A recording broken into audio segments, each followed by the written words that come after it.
From the Presidential Palace, Manila, Dateline Malacañang.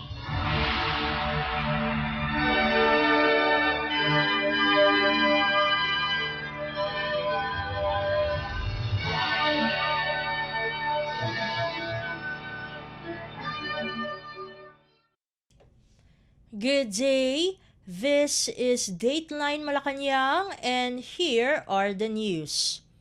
New Zealand Ambassador Peter Francis Tabitha Kell on Wednesday said Prime Minister Christopher Luxon will be arriving in the country on Thursday for an official visit and will meet with President Ferdinand R. Marcos Jr. later in the day.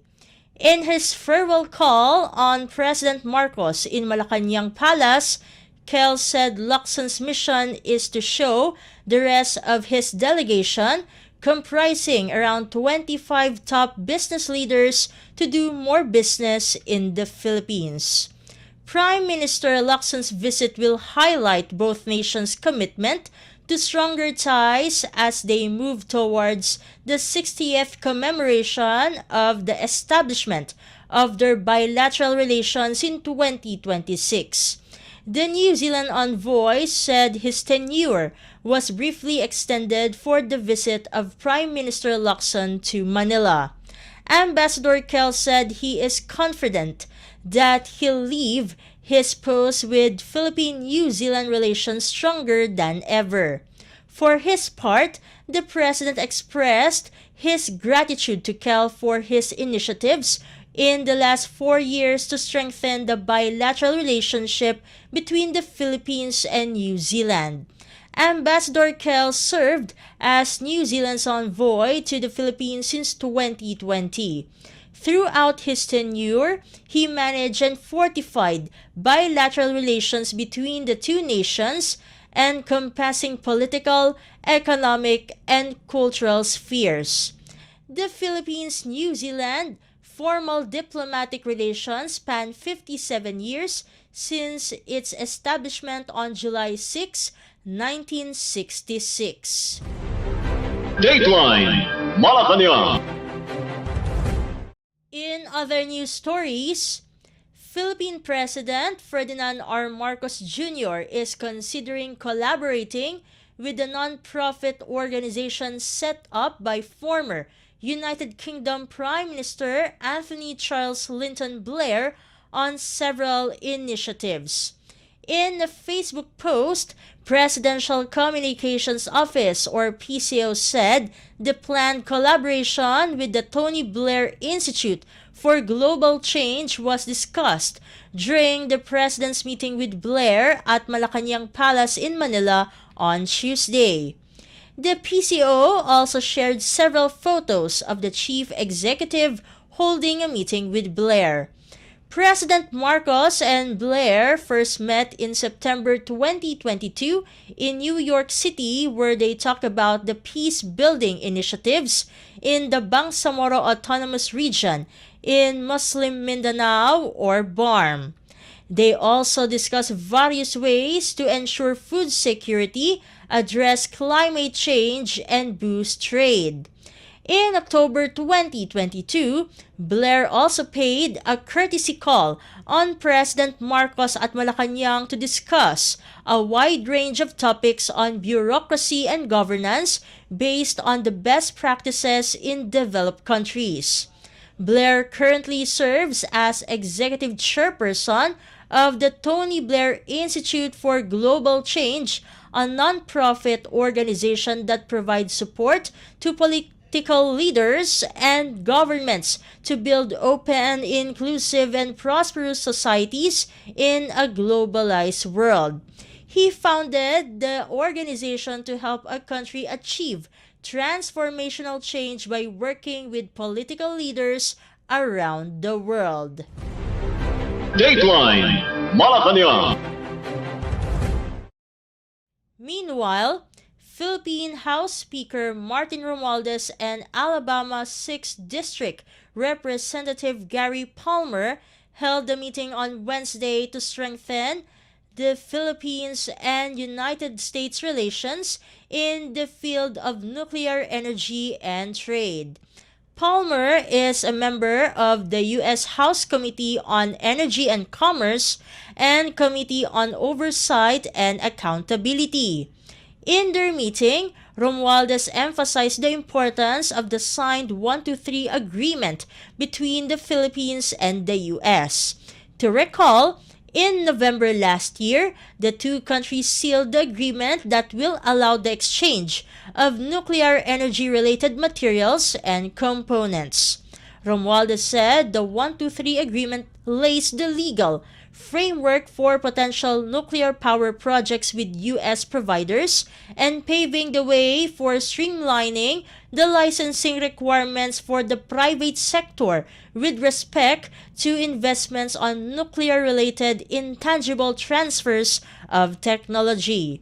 The House Speaker also laid out the benefits to both countries if the Generalized System of Preference or GSP program will be made effective again after it lapsed on December 31, 2020.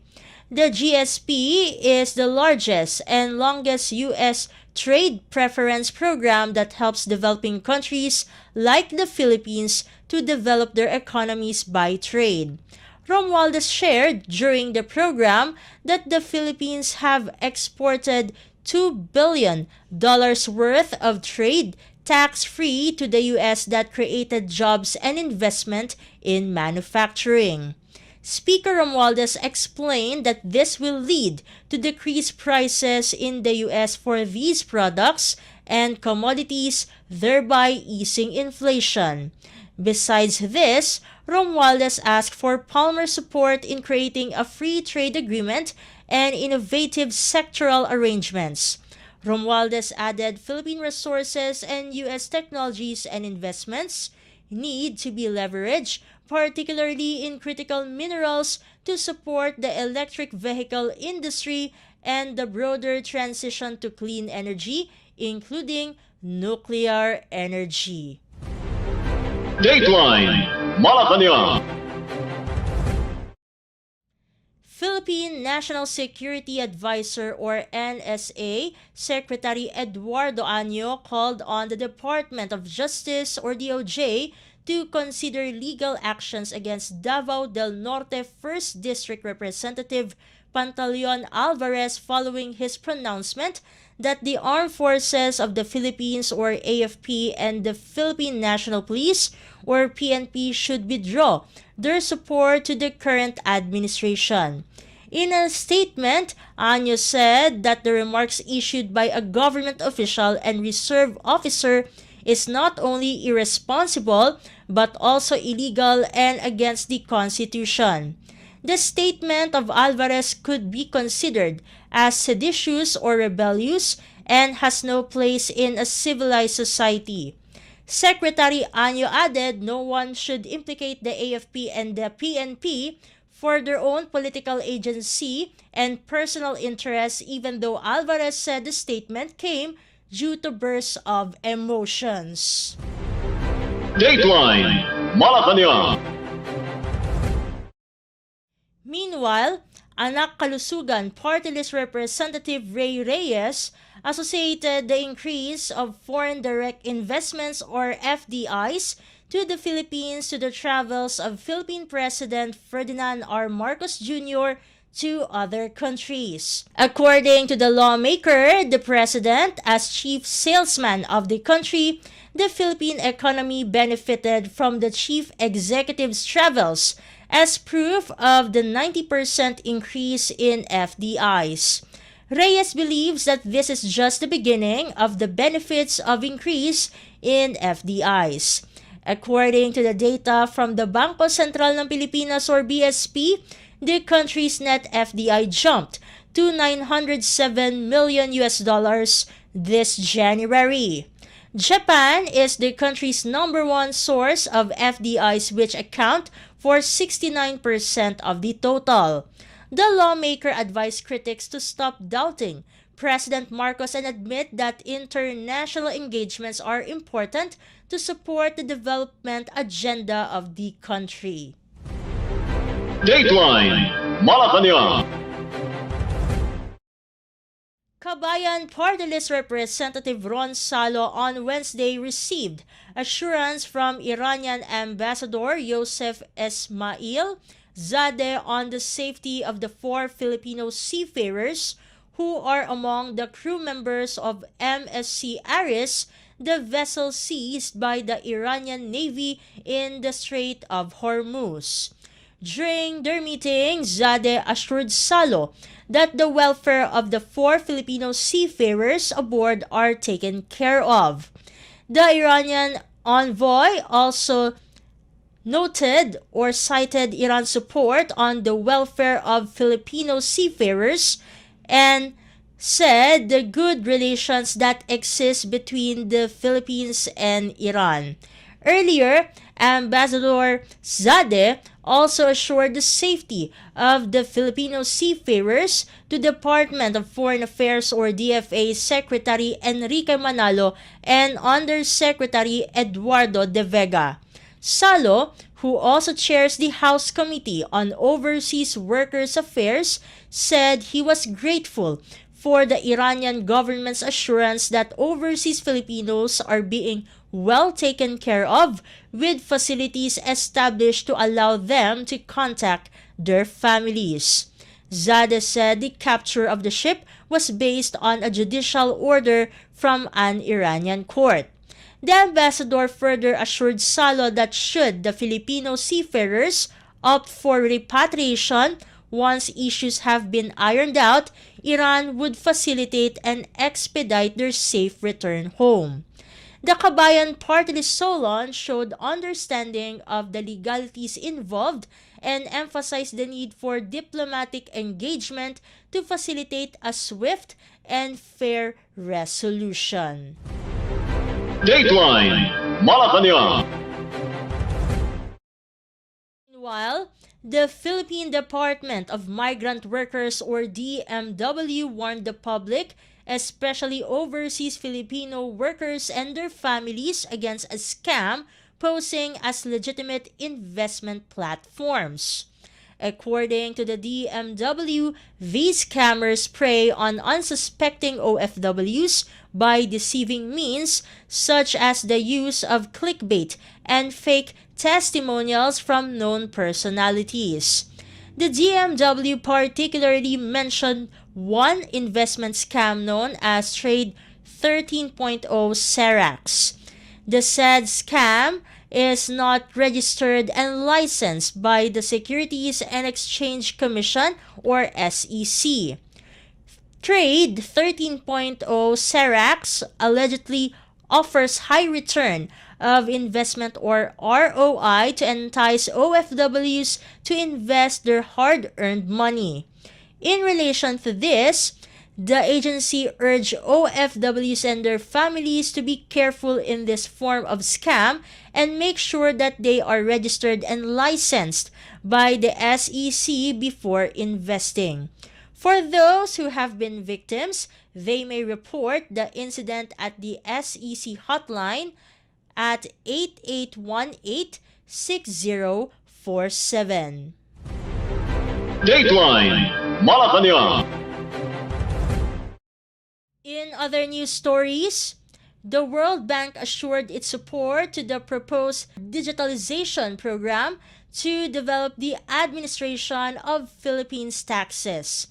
In a high-level meeting between Department of Finance or DOF Secretary Ralph Recto and World Bank Regional Vice President for East Asia and the Pacific Manuela Ferro, the Secretary secured the support of the multilateral agency in the country's digitalization efforts. According to Ferro, World Bank has formed a team that will help the DOF to offer digital solutions to its various digital programs, particularly in fiscal areas. The World Bank also wants to expand digital service solutions to other sectors such as education and health. Secretary Recto particularly asked for digital support to improve its collection of taxes in order to increase revenue collection, which will support the government's programs.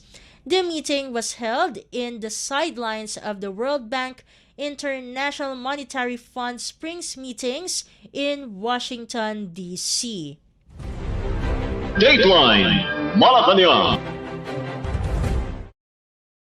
Meanwhile, the National Grid Corporation of the Philippines, or NGCP, on Thursday has issued an advisory placing the Luzon and Visayas grid under yellow alert due to the thin reserves of electricity. A yellow alert status will be implemented at the Luzon grid at 1 o'clock in the afternoon until 11 o'clock in the evening and will last 10 hours, while the Visayas grid will be on yellow alert from 1 o'clock in the afternoon until 10 in the evening. According to the NGCP, the grid lost 1,969 megawatts after 18 power plants went on a forced outage, while 3 others have capacity shortage. NGCP said the Luzon grid has a total available capacity of 13,607 megawatts, while the peak demand stood at 12,874 megawatts. Meanwhile, 13 plants are under forced outage, while 5 others have capacity shortage that affected the Visayas grid. If power supply is short, electric cooperatives, corporations, and commercial establishments included in the Interruptible Load Program, or ILP, are advised to prepare their generator sets to help avert power outages. Dateline Malacañang. To conclude our program, we would like to invite everyone to come and visit our Facebook page and YouTube channel at Radyo Pilipinas World Service. You will be able to hear and view our Filipino and English programs, including news updates here in the Philippines. Kindly subscribe, like, and share our posts as well. And that concludes this edition of Dateline Malacañang for Radyo Pilipinas World Service. This has been Steph Vicente. Good day and stay safe, everyone. From the Presidential Palace, Manila, Dateline Malacañang.